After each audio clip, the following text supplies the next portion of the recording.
stop overthinking. Stop worrying. Calm down. It's not that big of a deal. You're looking too much into it. Have you ever heard any of those phrases? Or are you the one who has said it to someone? These phrases are pretty common, I must say. Those phrases have zero malice intention in them, and oftentimes I see people use them when they are trying to help someone who is feeling anxious or maybe overthinking. But honestly, even though the intentions are good, these phrases might not be the best to say to someone with anxiety or someone who has overthinking habits. Because if they can stop overthinking and worrying just like that, believe me, and I'm speaking this from my own experience too, they would. They would want nothing more than their brain to be quiet and stop all the negative thoughts and to just calm down. But in reality, it's not that easy.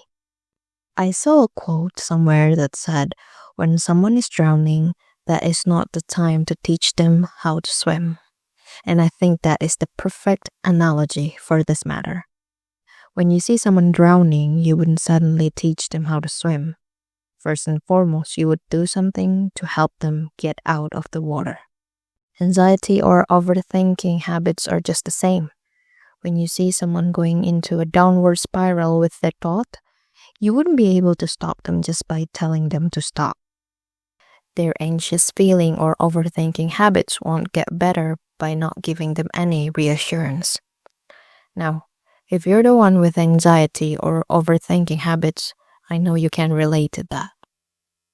But if you are the one who's on the other end of the equation, you might ask, well then, what am I supposed to do to help? There are a few different ways to help them. You can ask them if they want to talk about it. If yes, then make sure to lend a sympathetic ear. Just listen, sympathize, and reassure them.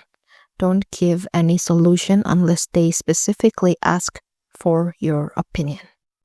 But if they happen to not want to talk about it, then make sure to let them know that their feelings are valid and that you will be there for them no matter what. I know you might already say these phrases hundreds of times, but it won't hurt to keep reminding them that, again, you won't be able to remove their problem just by not giving them the reassurance that they need as support at these times. When someone is dwelling deep in their own thoughts, sometimes it's hard to ground themselves, so you can also help with that. The anxious feeling or overthinking habits can make them lose confidence at times, and it might lead to self-loathing. It would mean a lot to them if you can be there and support them through these moments. Maybe take a breather together and relax, or encourage them by reminding them of positive things about themselves. Sometimes a little help like nice reminders could go a long way. Well, now you know how to help your loved ones who might suffer from anxiety or overthinking. Thank you for supporting them, because you might have no idea how much these little things mean to them. And if you happen to be the one with anxiety or have an overthinking habit, I'm sending you lots of love. It's not easy having a brain that won't shut up when you're already so overwhelmed. But I pray that you will be able to get the right support you need from your loved ones around you, just like you would support them when something happens to them. May everyone have a peaceful life.